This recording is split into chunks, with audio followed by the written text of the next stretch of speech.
Mythic Plus is in a pretty good state currently, but there are 3 systems around it that I think are creating some widespread problems. The funny thing though is that I don't think the underlying ideas behind any of these systems are necessarily bad. I think that prestigious awards that not everyone can earn are good for the game. I think that the best gear should come from the hardest content, and I think that resilient keys are, broadly speaking, a positive addition to the Mythic Plus ecosystem.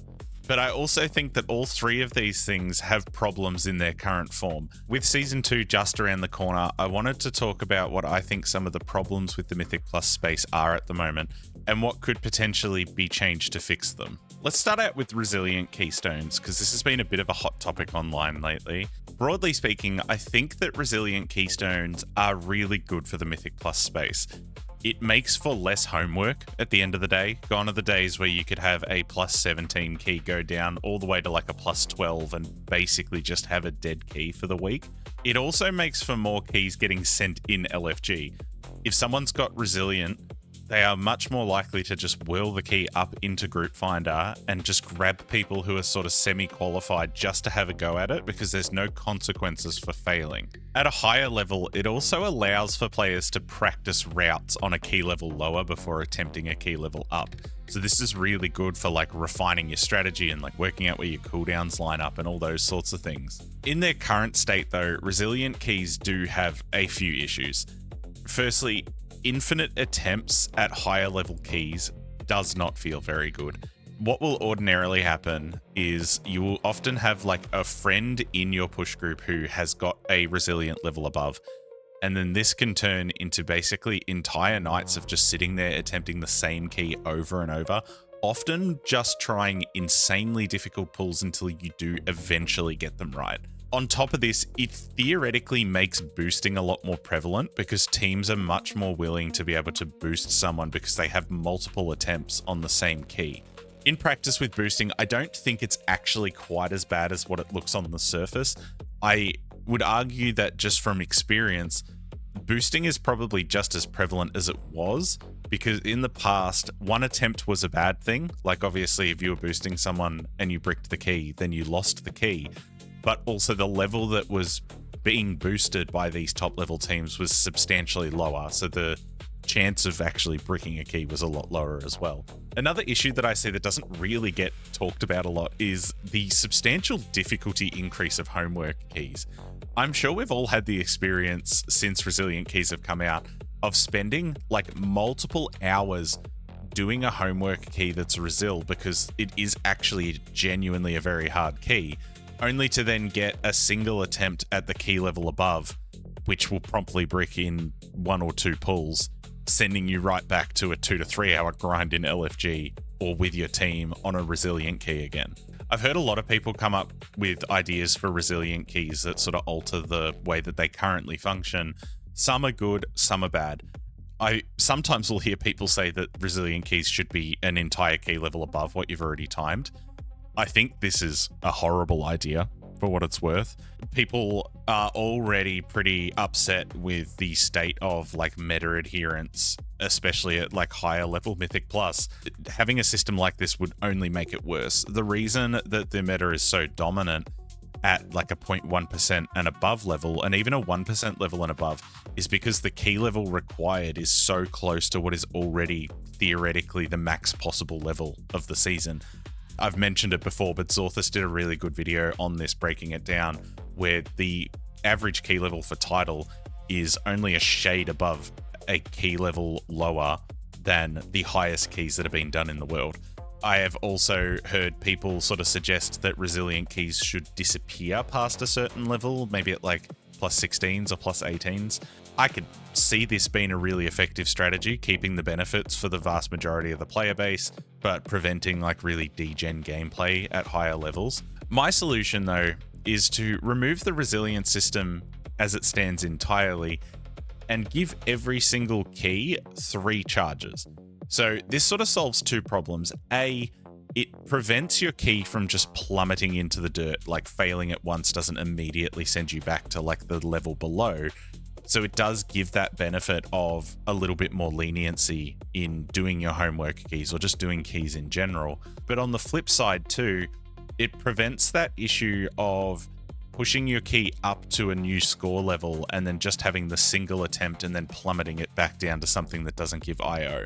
So this is sort of the best of both worlds, I suppose. It prevents your key from plummeting down into the dirt, but it also gives you a couple more attempts at score keys before you actually have to go back and do homework.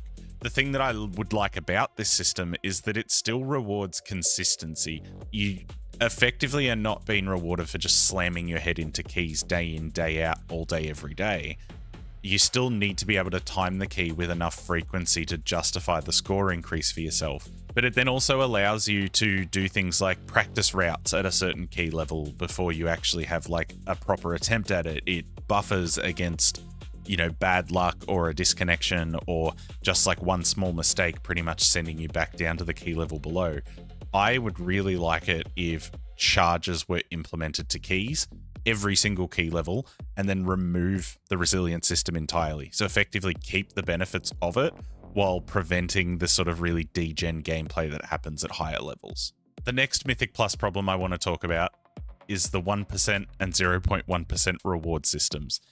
Now, before people get their knickers in a knot, I actually really like both of these. I think exclusivity is really, really good. It's really healthy for a game like World of Warcraft to have rewards that not everyone can obtain, that are locked behind difficult content. The addition of the 1% mount, in particular, has brought a lot of life back into the Mythic Plus ecosystem, and I think, like, broadly speaking, it is a fantastic addition. There is just a slight issue with its implementation at the moment. As a lot of people have pointed out recently, having a moving target of a top 1% reward is kind of awkward.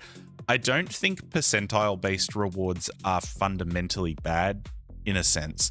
The thing is that they don't particularly apply well to World of Warcraft in the sense that player power will often get gained gradually throughout the season. So a percentile-based reward almost devalues gameplay early in the season and substantially rewards gameplay later in the season. The other thing too is that people get this perception of if they help someone else get into a bracket, like into the 1%, then it nudges someone else out. Or if they themselves go into the 1% bracket, then it nudges someone else out. While mathematically this is true, I don't really like the idea that the community perception has turned into you should not help anybody get into the 1% bracket because it screws someone else over. I noticed this a lot in a recent video. For those who haven't seen, I'm running a Mythic Plus competition through my Discord at the moment, which is effectively incentivizing people to help others achieve score targets before the end of Season 1, using a system that awards points to those who run keys with people who don't obtain score themselves, but the other person does. So effectively helping other people run keys. I was surprised by this backlash. Like, people were genuinely upset that the idea of someone else helping quote unquote boost people up into this reward tier was effectively knocking someone else out. The way I see it is that this is an issue with the reward structure being percentile based as it stands. I think it would be much, much better if Blizzard were to implement this reward in particular as a fixed but very difficult target. I would argue that something similar to how the Glad mount works currently would actually be a much, much better approach. Using the scaling at the moment, I think that a system where the top 1% or like the Umbral Legend Award is given to someone after they time, say, 50 keys at a plus 21 level or above.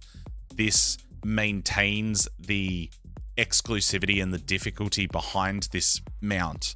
It also, in a way, sort of prevents boosting a little bit, because if you have it as a set number of keys above a certain level, especially a larger number of keys, it's something that someone can work on for an entire season, but also can't just be boosted through in a weekend. At the moment, boosting in 1% range is pretty rampant. I don't think it'll mathematically have that much of a difference on the cutoff, just purely because of how many people fit into it. It's like 11,000 players in NA at the moment. On top of this, though, I do think that maintaining the 0.1% title is a really good thing as well. I think it is probably fine as is, purely because having a bracket for players to compete against one another at a very high level is a good thing. It just doesn't work particularly well for the reward that is just designed to target, say, your semi-hardcore players, because the moving target, it's not very respectful of people's time. Like, people need to effectively play for the entire season, and especially if you run into a situation where you can't play in the final weeks, that is often a death sentence, I suppose, especially for fringe players that aren't like cruising into that sort of cutoff bracket. But all up, I think not everyone should be able to get everything. And I think competition and difficulty in obtaining rewards is really good. The moving target, coupled with the increasing player power as time goes on, just isn't the best approach at the moment. On the same train of thought, this next one has probably been the most controversial decision that Blizzard have made going into the next patch, and that is the inclusion of 9 out of 6 myth track gear on the final 2 bosses of the newest Mythic Raid. Effectively, this maths out to the BIS eye level of a CE raider being about 3 levels higher than that of someone who does not clear the end boss and get all of those rewards. Now, on the same train of thought, I do think that the hardest content in the game should award the highest level gear. In the same vein as the mount and the title from before, I think it is genuinely a good thing for difficult content to give better rewards than not difficult content. Not everybody should end a patch in full BIS gear. Like, that should not be the expectation. And the other thing too is that most people don't need BIS gear by the end of the patch. If you're doing, say, your plus 14s or 15s or 16s or even your 1% mount, BIS gear is not a hard requirement.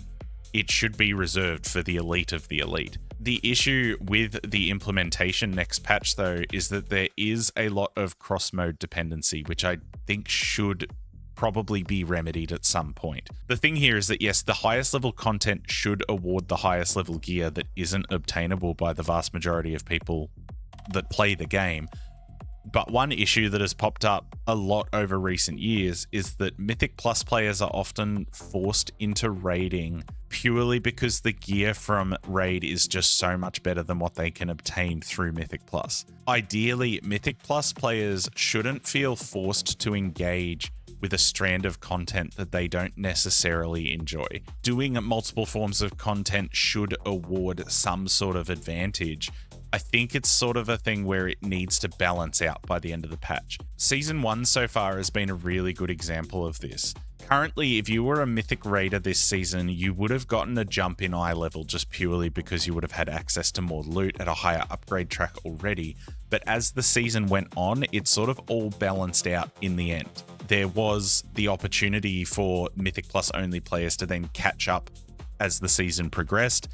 This was coupled with the fact that a lot of the really good trinkets this season were available from earlier bosses or from chimeras, being the one boss raid. What I think would be a great alternative is providing an alternative route for Mythic Plus players to obtain these highest level rewards, but in a way that still respects the difficulty of the content.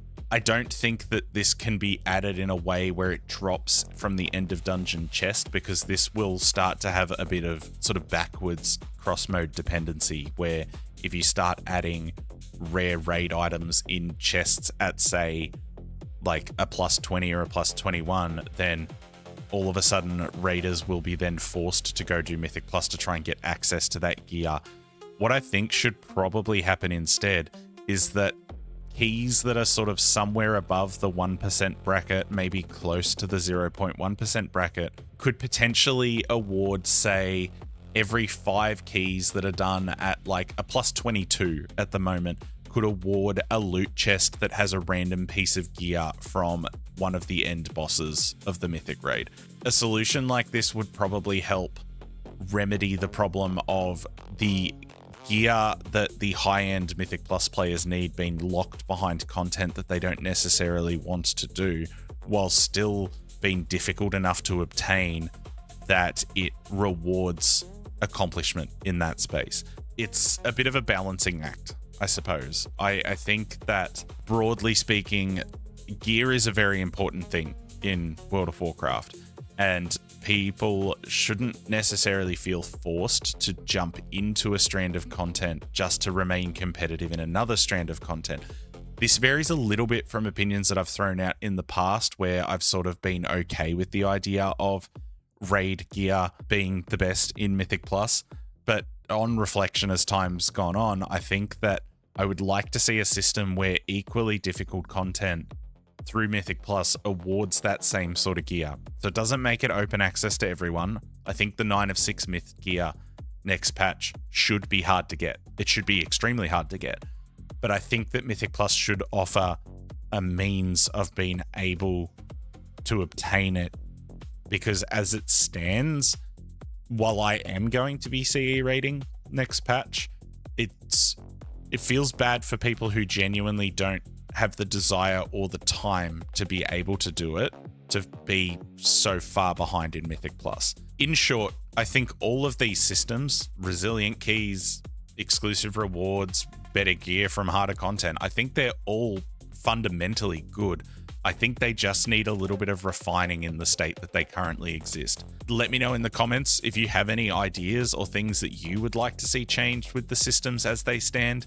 I know these are some hot topics. I'm assuming that there'd be a few opinions that will hit the comments. And I'd actually just love to hear people's ideas as well. Not that I think any of this will have much of an impact on Blizzard and their development pathway, but hey, maybe one of our ideas gets picked up and actually put into the game. You never know. A huge thank you to my channel supporters, The Joy of Checks, Tobias, Yulem, Is This Real, Obold the Orc, Willie, and Kemal at the Keystone Legend tier, as well as everyone else who appears on the end screen. Best of luck in the final 2 weeks of this Mythic Plus season. If you are looking to take part in my Resilient Bounty competition, you can check out the Discord below. Otherwise, thank you all for listening. See you all in Azeroth, gamers. Until next time, take care.